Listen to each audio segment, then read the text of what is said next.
Thank you for those joining from the East Coast. Hello. And my friends also joining from California and also from Vietnam. Thank you for joining. And I hope we're going to have a really enjoyable workshop today talking about one of the most important systems in our underlying architecture. The lecture today will be on gastrointestinal architecture, which is in our series of clinical imbalances, or what we call signals of imbalance. But before I go into that, I always introduce our overall workshop series so that for those who are starting, they can find their bearing. So it's not just Charles just talking about something of the cure. So you can watch it. I think it started on YouTube Live by searching Anti-Fragility Health. You'll find and subscribe. We love it. Subscribe, send comments, and I think we're also live on Facebook. So you can join and watch us there and make it an interactive session. Send comments, send questions, and I think I have a couple of people downstairs who will be responding or collecting those questions, and I can respond personally afterwards. So thanks again for joining us. The series we've been running since the beginning of this year is called Longevity Workshop Series. And longevity, as we defined it, it's the combination of lifespan and health span. How long you live and how healthy you live. How healthy you are for how long you live. So most people will say, I want a long and healthy life, like my grandfather lived up to 102 and died in his sleep. No chronic illness. And so that's the amazing kind of life. We want to be centenarians, people who live to 100 and die peacefully in your sleep. There is talk today that we could extend lifespan to 120, 150, 180, but there's a lot of research and debate around that. And so the concept of lifespan and health span is contextually around the subject of longevity. So very important that we understand that. There are 4 pillars. I used to talk about 3 pillars, and I've added one just for distinction. I want to make some specific distinctions around the language. There are 4 pillars to support longevity implementation. 4 big pillars. Number 1 is lifestyle. We've talked a lot about lifestyle, about exercise, about stress, about toxicity, about sleep, about diet, about supplementation. We've talked about all these things persistently. And I know it is a lot, but so is your life. And we know that if you want to get the things you want, you need to be in action. Action is the only thing that gives us access to the things that we want. So lifestyle, being in action about your life, having the knowledge, taking the actions and building the habits becomes really critical in addressing these underlying issues of lifestyle. Sleep, the big one, focus on it. Number 2, mindset. I have 2 kinds of patients, and the world is in 2 kinds. Patients who complain all the time, or patients who see the possibility of their progress. That kind of mindset is really required to actually allow you to achieve the benefits of any action that you're taking. So there is no quick cure, there's no silver bullet to chronic illness. For all the things that we talk about, there is no quick cure. All of it takes time with persistent focus and work, focused on the possibility of what is possible. Then magic and miracles happen. But if your mindset is the one of complaining and always seeing the glass half full, right?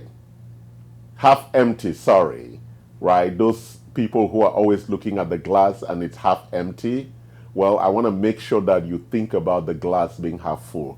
So we call that kind of mindset a growth mindset, a mindset that's focused on possibility.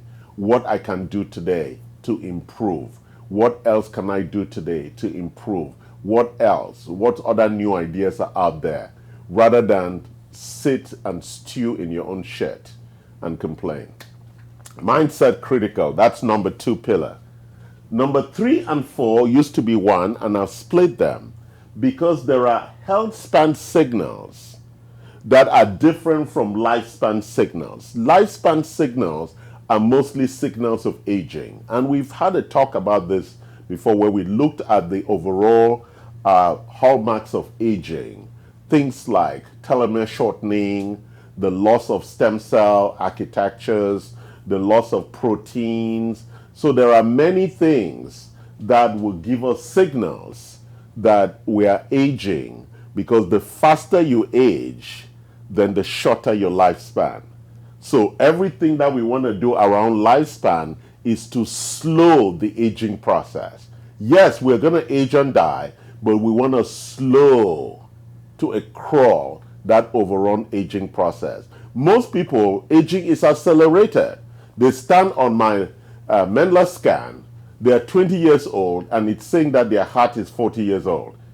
They are aged 40 because the heart is the critical component that would drive this architecture. So if it is aging faster than your chronological age, then that's a big problem with regard to your lifespan. So it's really important we understand that we want our biological age to be slower than our chronological age.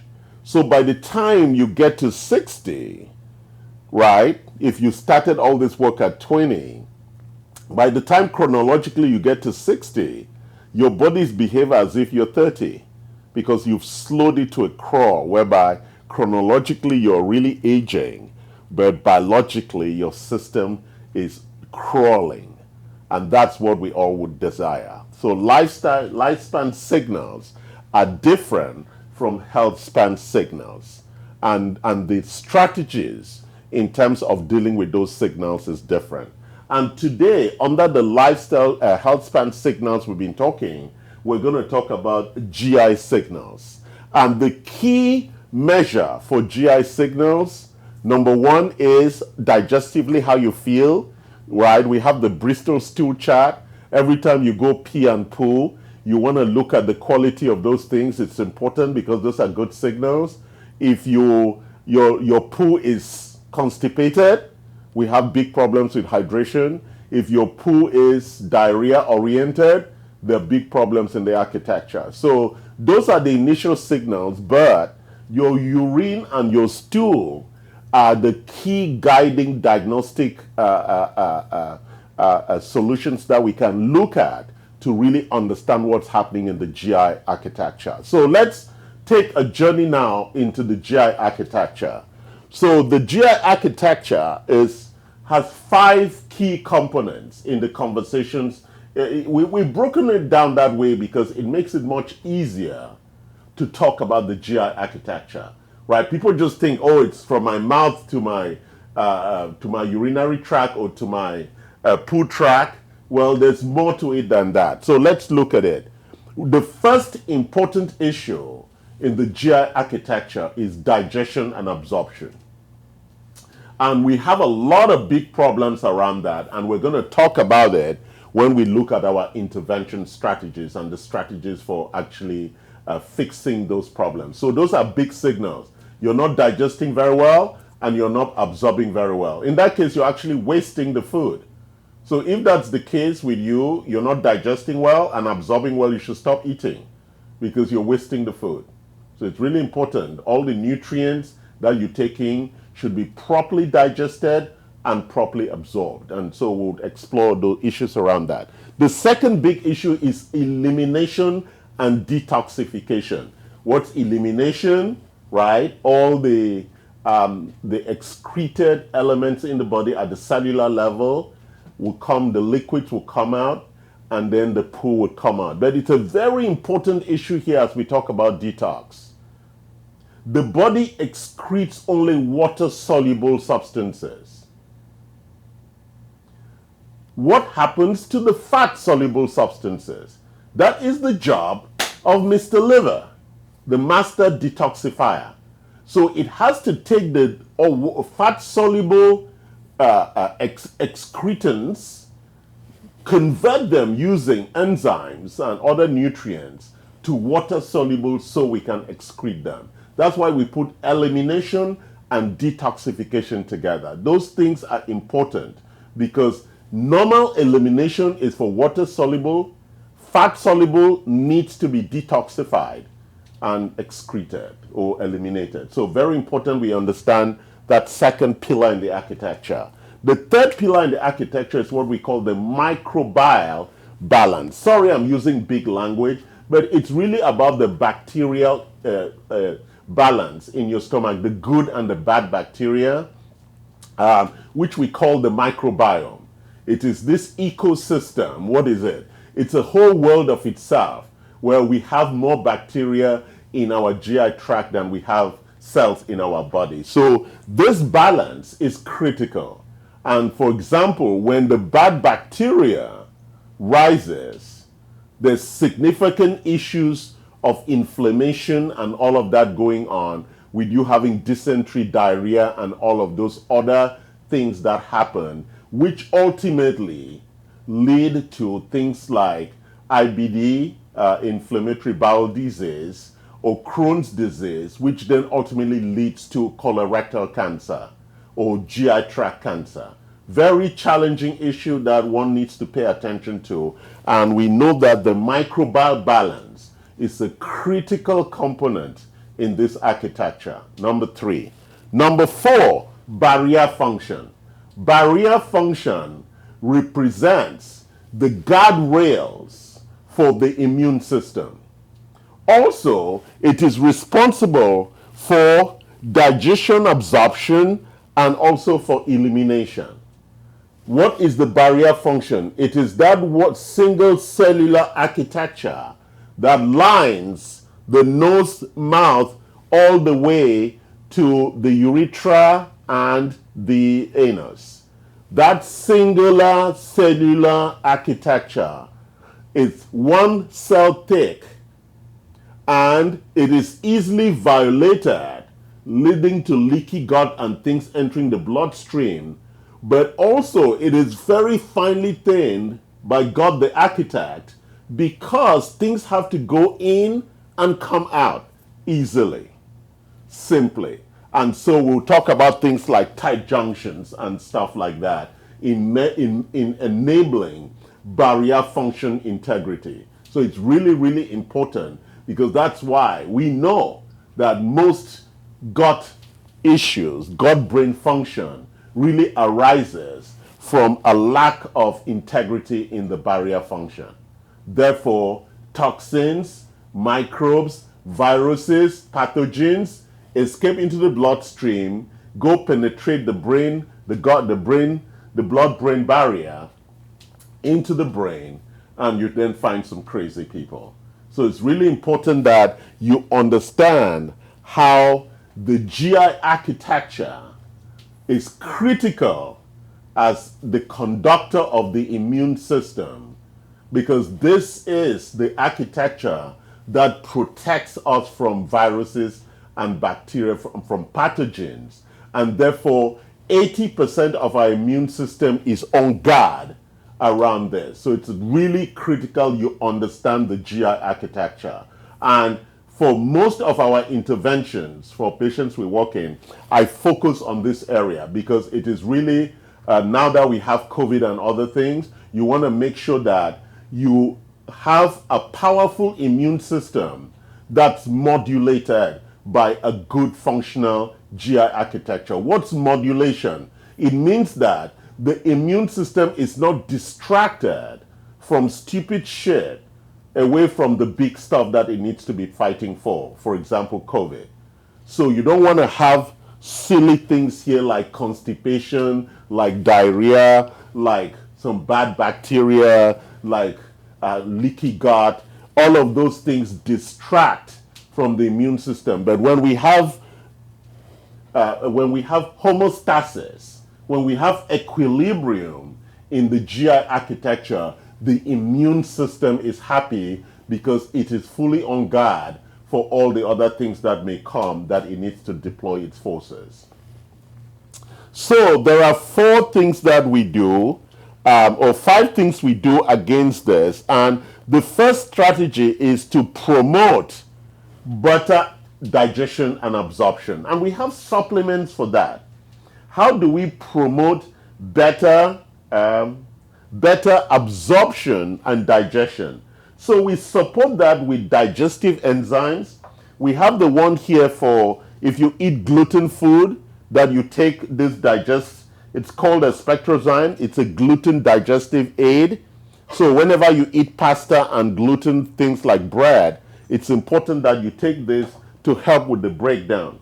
We also have Digestime V, which contains a lot of the enzymes that break fat, protein, and carbohydrate. So if you look at this, I see lipases, I see proteases, I see amylase. These are proteins that are required. Sorry, these are enzymes that are required to break our food types. So the enzymes that break proteins are different from the enzymes that break carbohydrates and are different from the enzymes that break fats. As you grow older, the effectiveness of the enzymes that your body reduces, and therefore it's important that you support your body daily with these digestive aids, and these are the digestive enzymes.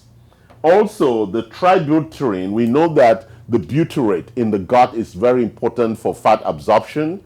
It's a good support. We have Anato-E, and we also have the LVGB complex, which is actually bile flow. It supports the bile flow. Know that the bile is critical for fat metabolism and breakdown and absorption, and it also supports toxin elimination. So these are very important products when we look at promoting digestion and absorption. Very, very important. Most of them are capsules, but we're going to talk about some of this stuff again later on. So let's look at elimination and detoxification. Big problem for a lot of people because of poo. So let's look at our poo support agents, right? People love Motility Pro. Motility Pro and Super Alio allow you to eliminate everything. You know, some people go for colonics.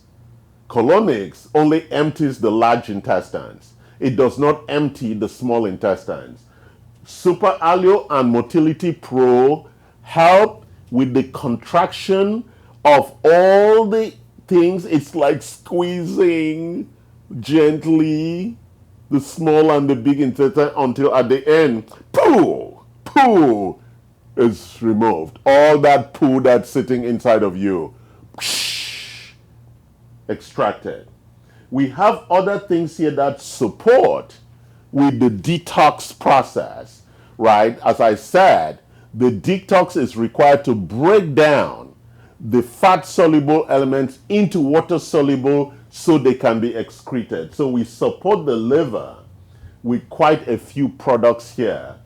Oncoplex and Broco-Protect, right? You can get this naturally from cruciferous vegetables, but we have supplements here that would support the liver in that fantastic and required an amazing job. So detox is not only for heavy metal and toxins, it is also for breaking down fat-soluble substances for excretion. Very important that we understand that.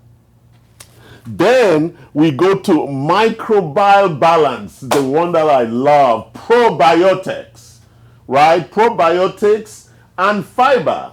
Fiber, very important because the bacteria eat on the fiber. It slows down digestion and absorption so that we can actually absorb more. That's why fiber is critical in the support of our microbial balance, right? So you need to eat more fiber. Fiber is not really useful in terms of nutrient to us. It's really to feed the bacteria. So the bacteria are happy to do the job of breaking down our food. Very important, right? You want to feed them and keep them happy. So if not, they'll be making noise all day, right? So fiber and the probiotics create, so these are good right? We have powerful probiotics here. That's 100 billion CFU. Check on Amazon. Our prices are supreme. And then we have the big boy, 225 billion. Can you imagine? You take one of these and there are 225 billion good bacteria deployed. It's like deploying the special forces. They go and they crush the bad people in one blow, right? That's what you want, right? Very, very important. Microbial balance. Barrier function. Let's talk about barrier function. I'll turn my trolley. Barrier function is how do we maintain this single cellular support system that protects, but is supposed to enable absorption and elimination, but protecting at the same time.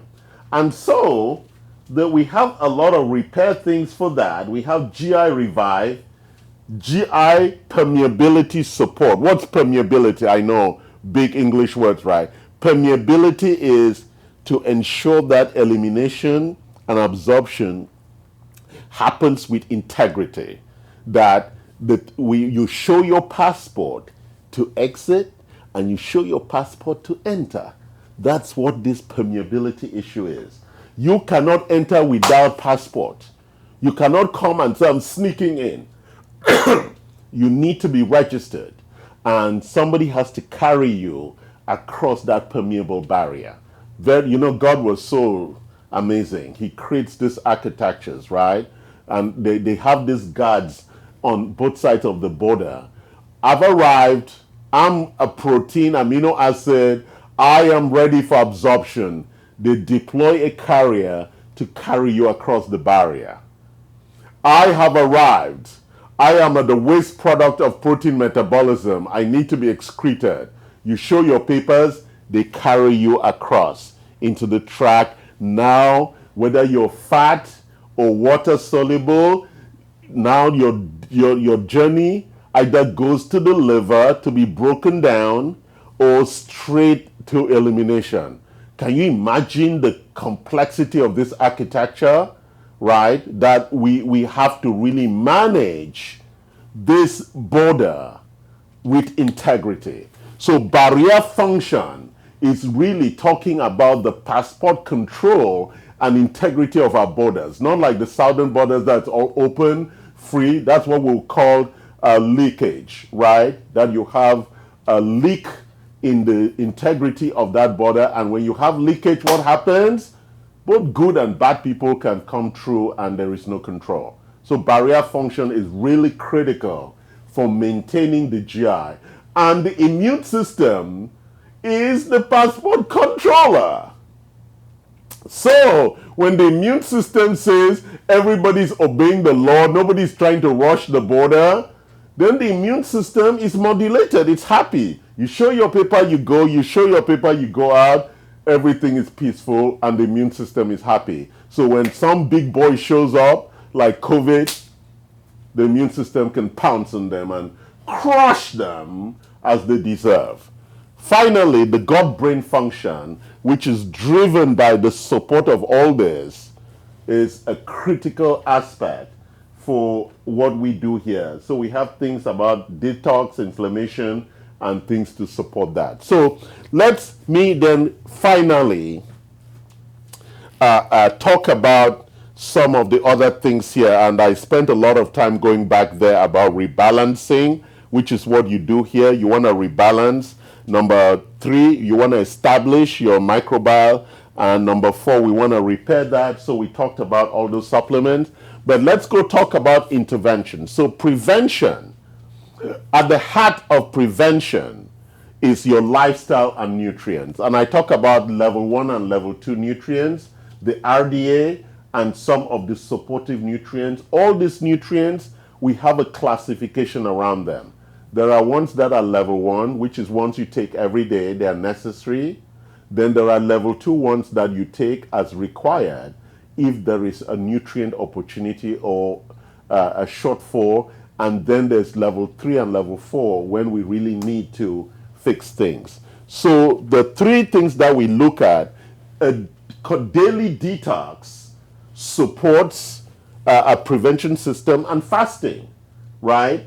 The body loves fasting because if you're eating 3 meals a day, you're overwhelming the body. It's too much food. So one of the big strategies to support your GI tract is to reduce your food intake. So intermittent fasting is a good idea so that you're eating twice a day or once a day, which is very, very good for you, taking the right nutrients and taking the things that are necessary.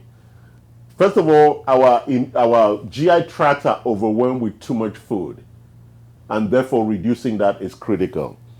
That's prevention. That's when you don't have any problems, you just want to maintain the integrity. Reversal is when you have a problem and now we need to start stepping in to fix it. So you want to go to what we call level 3, level 4 nutrients, right, which is some of this stuff, and it always comes under recommendation and guidance from our medical director and nutrient support teams.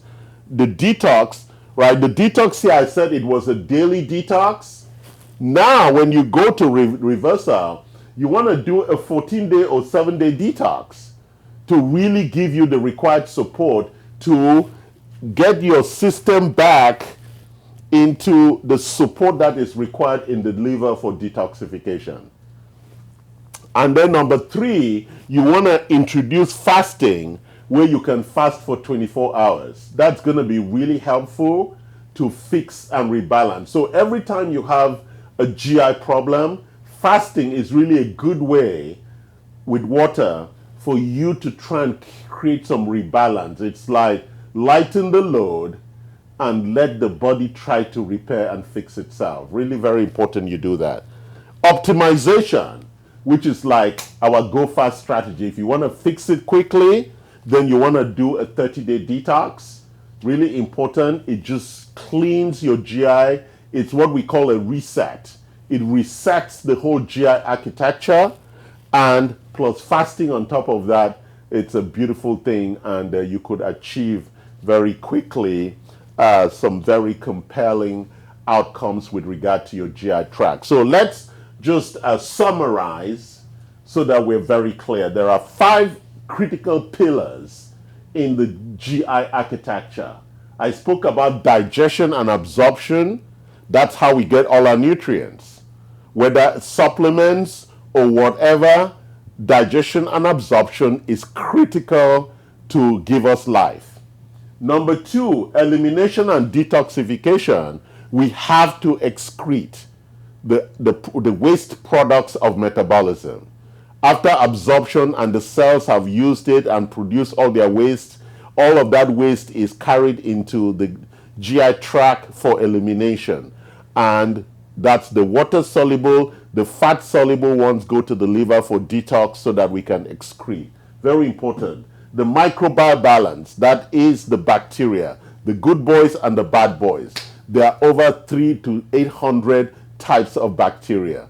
We supplement with the good ones, millions and billions of them, so we can create this, what we call the bacterial or microbial balance. So the good boys, because the bad boys are always killing the good boys, so we balance it with more good bacteria.